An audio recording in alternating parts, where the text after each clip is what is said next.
Okay, let's just dive right into this explainer. Today, we're exploring the, frankly, treacherous journey of software implementation. If you've been in the tech space for literally any amount of time, you know the exact scenario, right? You've written the code, the app works flawlessly on your local machine, the repo is updated, and you are totally ready to pop the champagne.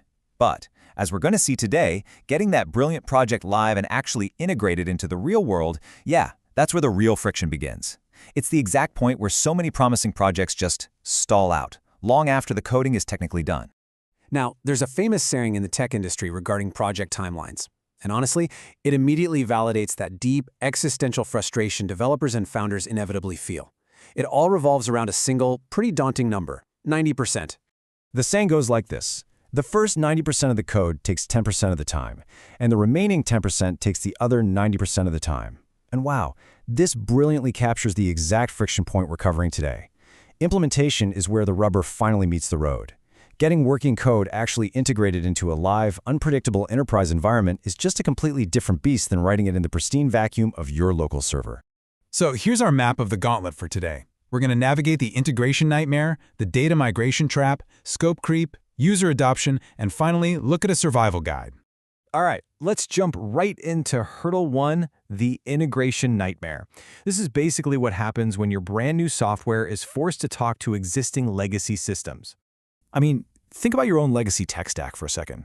What actually happens when you force a pristine, sleek, modern API to connect with a monolithic old database built back in, 2012?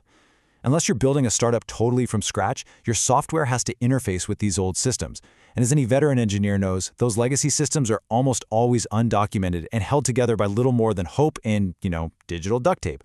So the crucial point here is that this friction creates a massive technical bottleneck. Data formats just do not match. Authentication protocols clash, and suddenly, your highly skilled developers are spending weeks just writing custom middleware to bridge the gap, instead of deploying the exciting new features you actually planned for.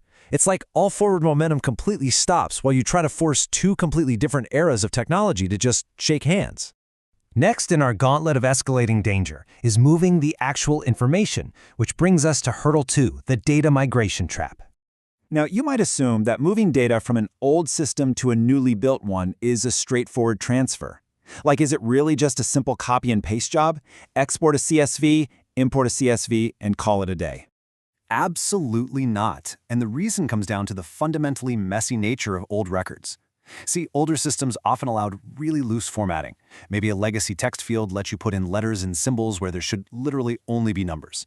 But your new system, it probably enforces incredibly strict data validation. Apply those old, loosely formatted records to your strict new system, and your migration scripts are going to instantly break, leading to total data corruption.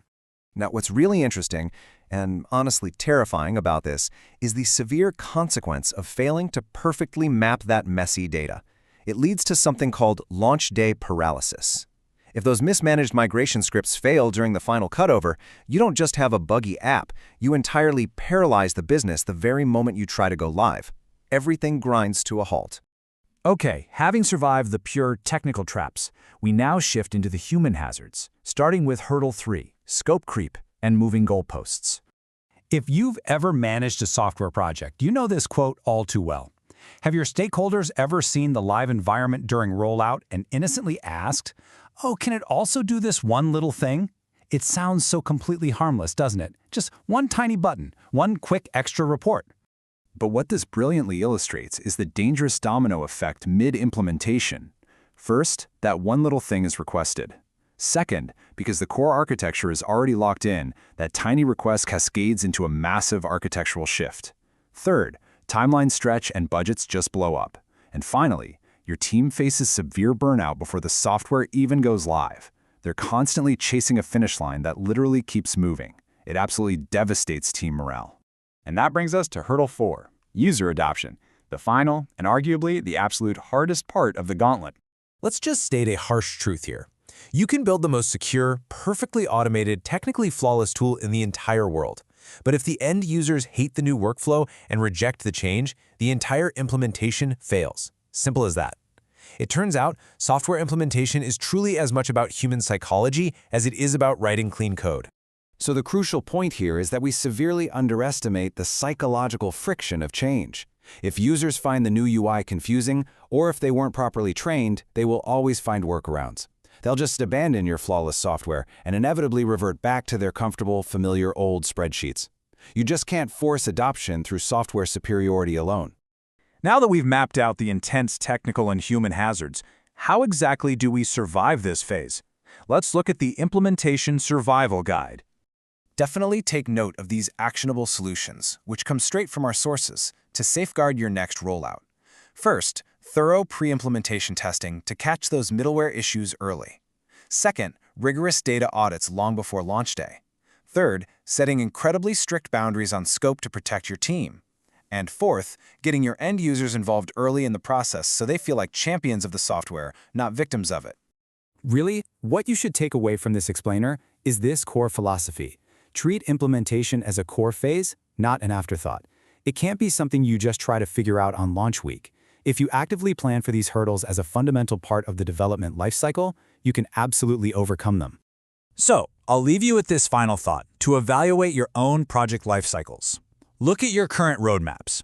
Are you treating implementation as an afterthought? Because if you are, you might just be setting yourself up for launch day paralysis. Thank you so much for joining me for this explainer, and good luck navigating the friction of your next rollout.